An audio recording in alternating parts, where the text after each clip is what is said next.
So the first thing I want to do, because I love this audience and there's so many of you, is take a selfie, okay, with you in the background. So if you want, you can raise your hands or do something, shout something. Well, that won't go, but do something so I have this beautiful selfie, okay? Yeah? Wow.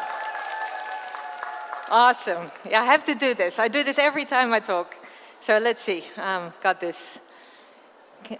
There's the slides. So I want to talk to you about a baby of mine, and that's the Women in Data Science movement that we have, that I co-founded with some very dear friends of mine. And Women in Data Science is also the reason why I'm here, because last year at the Women in Data Science conference at Stanford, I met Bianca, who is the organizer of this conference, and she said, hey, can you come and talk to us a little bit about data science and about this conference and the activities that we have. So I thought I'd come. That's why I wear this t-shirt. You know, this is the academic formal outfit from California, jeans and a t-shirt and a leather belt, right? No, just before the host asked me, how come you started with data science? And the question probably should be, how can you not be a data scientist? Because data is everywhere. So just as I'm talking through this slide, I don't know if you realize this, and I don't even know if you can read it, but I'll tell you some of the data. In the 1 minute that we talk about this, 4.5 million YouTube videos will be viewed. And maybe some of you are secretly watching YouTube videos while I'm speaking. 1.4 million swipes on Tinder, most of them unsuccessful. 200 million emails are sent, and perhaps you're contributing to that. 4 million internet searches. So it's unbelievable when you start thinking about these numbers, how much data we're collecting.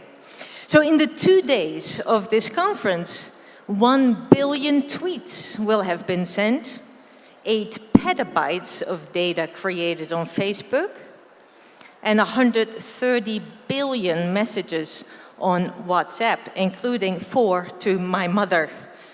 And then from today till Perspektywy 2020, there will be 400 additional satellites put in orbit that are also helping us collect data.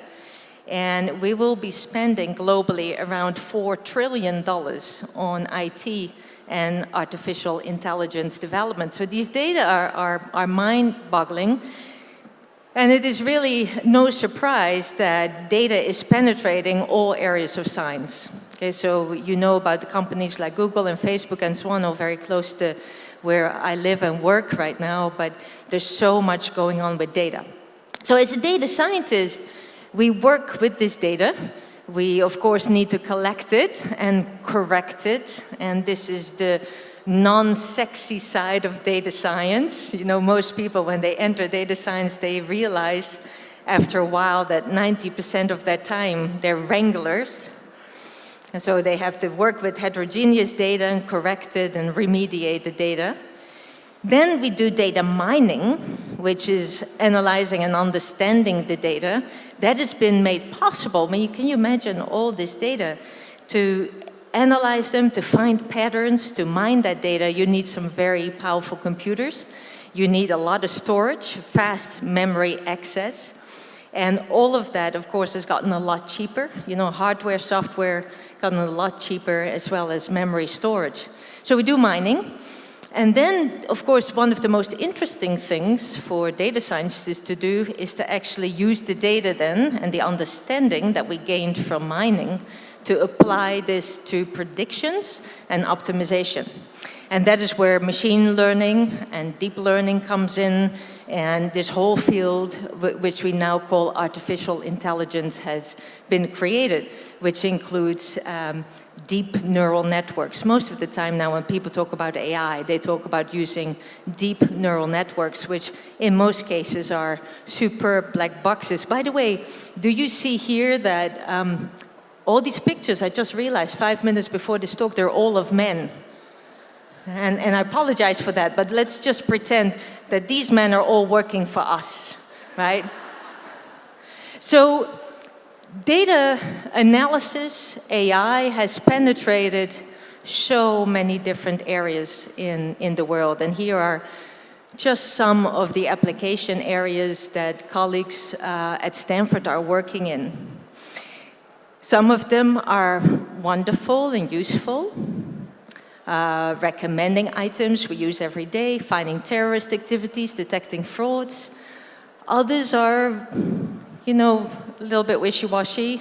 Self-driving cars, a lot of people are thinking about this in terms of safety and reliability.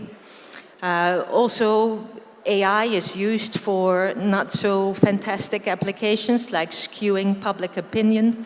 Think about deepfake videos, for example. A lot of people are very worried about, especially in the US with the upcoming elections. But in general, you know, I do think that with data and all the data that we can collect, we can improve our understanding of processes in the world, societal processes, physical processes, and find ways to make our lives better. There's a lot of interest in using artificial intelligence and data science techniques in helping advance the Sustainable Development Goals, for example, of the UN. So colleagues of mine in earth sciences are using satellite data, which is really unbelievable right now what you can get in terms of satellite data, to help inform climate models or to help inform agricultural practices.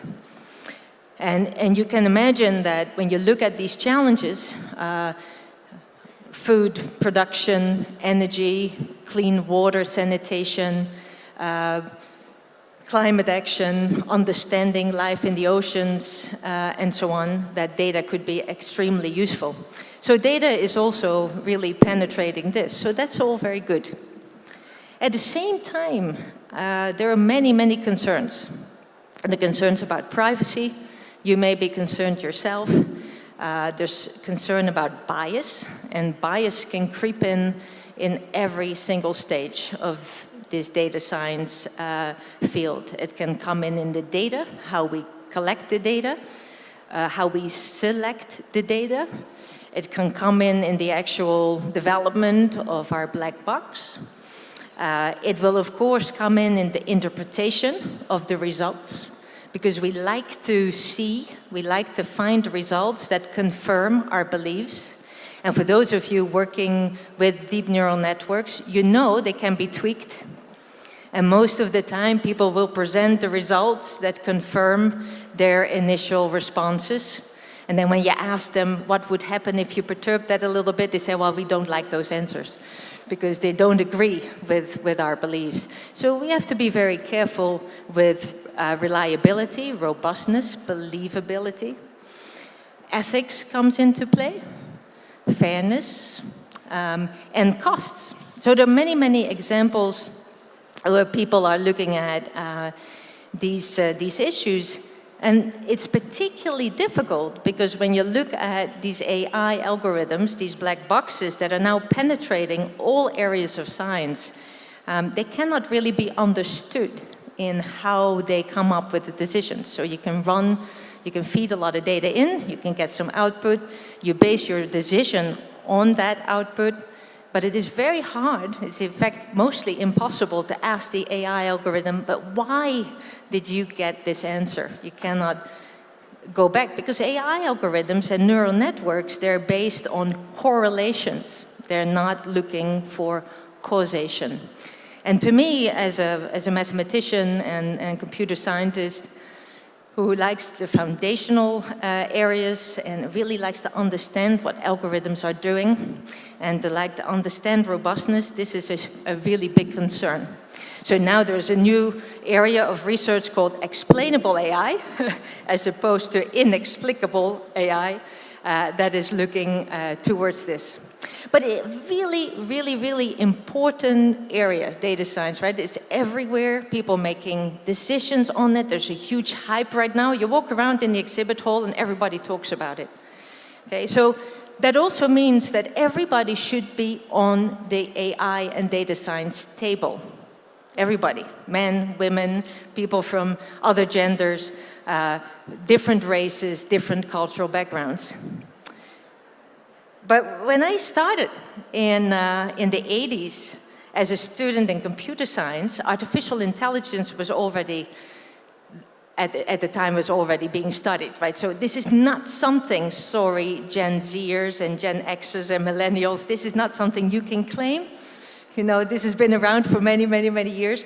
So when I started this in the 80s, and I was thinking that everybody would be interested in this. And then I realized I was one of the only women. In fact, there were only 2 women in my classes at the time, and one of them dropped out after a while. So I really didn't understand this. But when I was 18, in 1984, I said to myself, when I'm old, and now I'm 53, so according to my 18-year-old self, I'm ancient, I thought everything would be sorted. And we would have equality, and people would come in, and the percentage of women would be very much higher. But then you go to KDD, for example, in 2014, which was a data science conference centered around social good, and most of the speakers were male, in fact, almost all of them. All of the plenary speakers were male, certainly. So even 30 years later, saying, well, what happened? The same at Stanford, same in California, Silicon Valley, maybe 10% of the people working in this incredibly critical area where the power is going to be. These are decision makers. Most of them are men. So why is that? You know, well, myths persist and cultures too. It's hard to change culture. And so in the 30 years, nothing much happened because there are some myths that are persisting. One is that to be successful in math and computer science and engineering, so also in artificial intelligence and data science, you must have really strong innate ability. How many times have you not heard people say, I'm just not good at mathematics?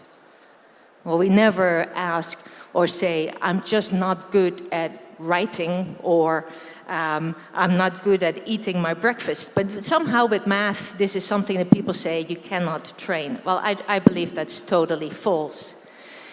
This comes together with this idea that women in general have a lesser innate ability than men, which is also totally false. So these myths are just not true. I've seen so much evidence of this. People have studied this. Yes, yet they persist. And I think that is making it very difficult for women sometimes to enter this field.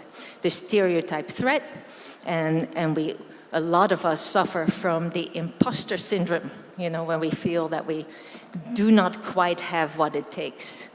Instead, we should be thinking about learning and growing and enjoying that process, and have faith that we will become very good if we just apply ourselves. And then the other thing with culture, if you have a really strong male-dominated culture, it tends to sustain itself because people like to hire like people. Now, a little bit about the imposter syndrome. You know, one of the things that I see a lot, especially with women, is that they're acutely aware of the stuff they know, but they're even more aware of the stuff they don't know. And one of the interesting things about these two is that one goes up a lot faster than the other. And so people feel overwhelmed, they don't feel on top of it, and they think that they just don't have what it takes.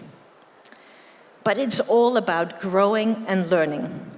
So this is what I spend a lot of time on, teaching women in computer science and mathematics to show them that they can enter this field and dive in, and it's just fine. And there are many brilliant women in this field. Here are just 6 of my heroes, like Latanya Sweeney from Harvard, or Megan Price, who uses her data science skills for human rights data analysis. So we started WIDS as sort of a revenge conference. You know, what happened in 2015, I was asked to speak at a data science conference, and I couldn't make it. And then later I saw the list of speakers, and they were all men. So I asked John, the organizer, said, why only men? He says, well, Margot, you couldn't make it. And I said, well, what about all these other women? He said, well, we really tried, but we just couldn't find any. So we said at the time, you know what, John, we're going to show you. There are lots of women. So we started Women in Data Science to inspire, educate, and support women in the field. And it's me with my 2 collaborators. We started in 2015, one event, and we started live streaming, and to our big surprise, we got 6,000 people on the live stream. Now, several years later, we have, this last year, we had 150 plus events around the world in 50 plus countries with over 100,000 participants. So we hit a nerve. This is not because we're such great organizers, it was because there was such a need for women to organize themselves. And we have tons of ambassadors all over the world who are helping us organize these regional events, and here are 5 of the ambassadors here in Poland. So in Poznan and in Krakow, they're organizing. Any one of those in the audience by chance? Yes? Excellent, fantastic. Thank you so much. Now we also have a datathon. So we invite girls or mixed teams. The only criteria we have here is that the team must have at least 50% women. So of course we'd like to get to equity, 50-50. So these teams are participating. And this coming year we'll have a datathon which is about hospital care.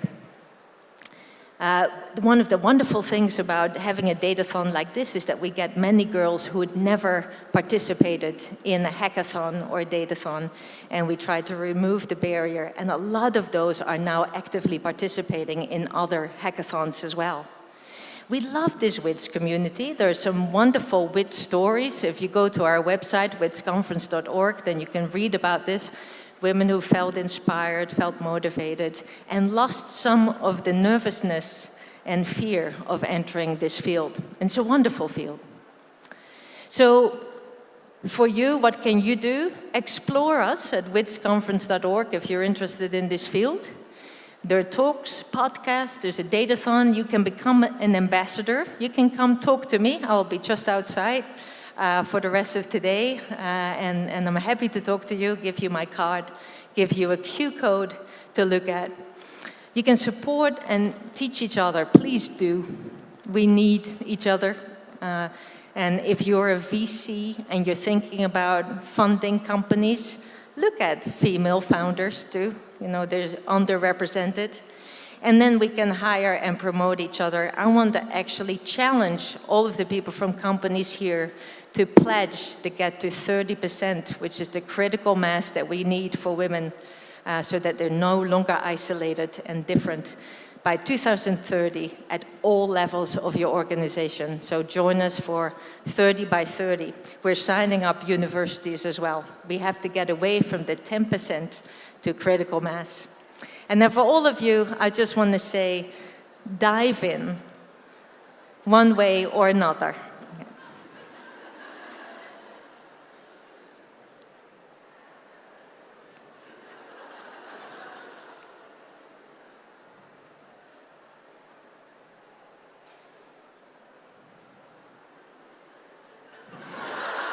Thank you.